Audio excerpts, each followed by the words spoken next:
Hey.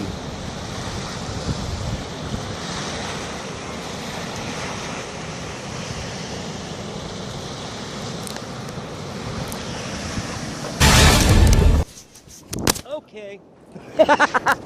That's what I get. How you doing?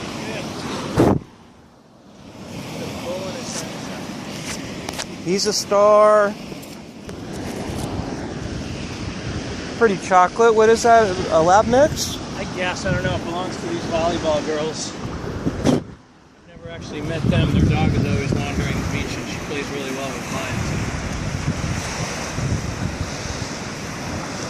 I haven't been down here in so long. I don't know why I don't go out more. Yeah, that's what I say every time I come here. Huh? That's what I say every time I come here. Yeah, I forgot how beautiful it is. A lot better than Dog Beach in Fort Bragg. That's where I live. Yes. They're all good in their own little way. That's a good one, too. Yeah. Do you know anything about that? Last time I was there a couple weeks ago, there's a wreck of a sailboat up there. What happened? I do. I have a YouTube channel, and that's part of my gig right now, a latest episode. It's Rusty's boat. Can I tell you about it on camera? Would that be okay? Sure. Okay. What's your name? Ken. Ken, I'm Daniel. I go by DJ, and I have a channel called Have No Fear. It helps people with emotional problems. And so one of the issues was, well, there has been, there was a guy named Rusty, and he was a big-time activist 10 years ago, big in the fishing, lobby. And Rusty was known by a lot of people and well-liked. Him and his buddy went abalone diving up a Westport in the little boat, that same little boat, 10 years ago.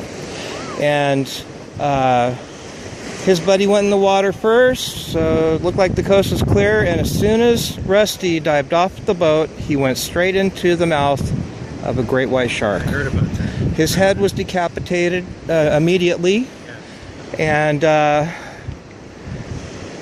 you can just imagine the trauma to the friend, as blood was filling up in the water, and his friend tried to warn him, But so I was up at the No-Yo graveyard shooting an episode for something else, and I saw that boat, and so I started asking around, and that's how I found out from my friend Stan, who works at the food bank with me as a volunteer, and he told me about Rusty, and I can't say everything that Stan told me about Rusty, but and God rest Rusty, But his boat, it took a week for the reason why they didn't pull it out of the harbor right away. The U.S. Coast Guard had a hazmat issue, so for some reason that was the reason for the delay. So it was down there for like 3 weeks. Yeah. And but anyway, that's the story of Rusty's boat. I don't know who ran it aground, but recently, how this ties in with right now is that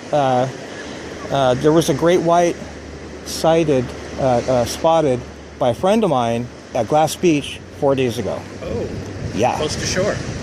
Yeah, well, I mean, within sight. From the beach, they saw it. Yeah, so we got to be careful. Yeah. Anyway. Wow, thanks for that story. Yeah, I remember when Rusty got killed. I just moved here. Can you tell me anything at all about what it was like when that happened? I mean, how did it affect people? And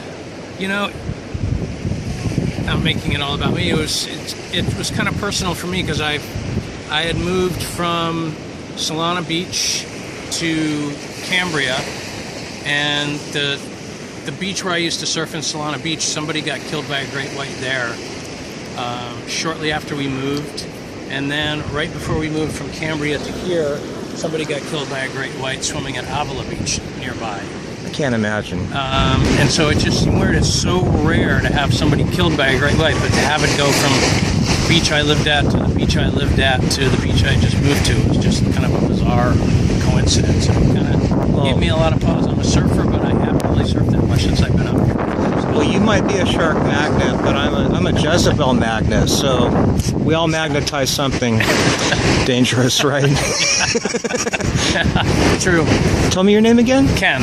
Ken, okay. I'll put it up on Have No Fear channel, and thank you for completing the story. I think God puts these things together for me so that people see how life is beautiful. TJ. Yeah. Appreciate it. Thank you very much. God bless you. You too. Enjoy your day. You too.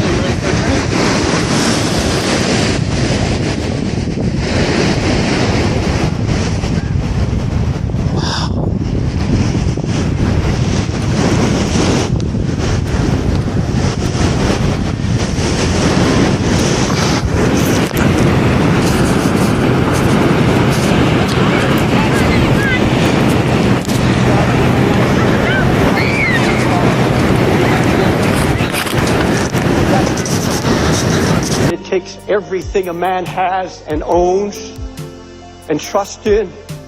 You see, the offense of the sinner is most willing to come to the cross and kneel before it. He's willing to take the claims by a single confession of faith and just say, yes, Lord, I believe. He wants all of the benefits of the cross. He wants to believe that Christ has sacrificed, yes, and covered all his sins. Now, folks, that's being preached. The cross, though all the phraseology is there, it's sweetly talked about the cross. Come to the cross of Jesus and be forgiven. There's not one word about saying going on with Christ into the tomb and to die. There's not a word about going down into the grave and coming out resurrected in newness of life. It's coming to the cross, kneel, say a prayer, and go back to your sins. Go back and no one say a word. You take it by faith. You are now the righteousness of Christ. No dying to sin, no being resurrected in newness of life. Now that's the offense of the cross. He demands full obedience. He demands everything we have.